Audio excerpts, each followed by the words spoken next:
आप सभी लोगों को नमस्ते। मैं एक हंसी वाला गाना सुना रही हूँ। गाना बहुत ही सुंदर, आप लोग गाना सुनकर बताइएगा गाना कैसा है। और मैं अपनी बात बताऊँ, मुझे संगीत से बहुत ही प्रेम है, मुझे बहुत अच्छा लगता है। मैं आप लोग को गाना सुना रही हूँ, आप लोग गाना सुनिए। कि सुंदर हम बानी के करल काम बानी, पूरा पटीदारी में नंबर 1 बानी। ससुर में मिलल बा घरवा 2 ताला, केहू के रोब ना सहाला। बलम हमार दुबई का माला, मार के चले उल्टी पाला।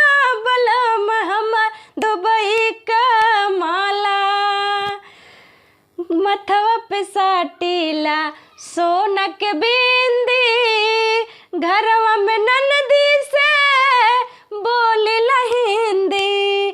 मथवा पे साटीला सोना के बिंदी, घरवा में ननदी से बोलेला हिंदी। चश्मा लगा के चली, खूब इतरा के चली, चर्चा हमार होला गाँव और गली गली। डर न भूलेला टोला महला, केहू के रोब ना सहाला।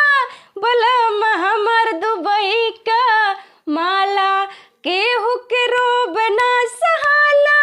बलम हमर दुबई का माला। आप लोग गाना सुनकर कमेंट करके ज़रूर बताइएगा गाना कैसा है।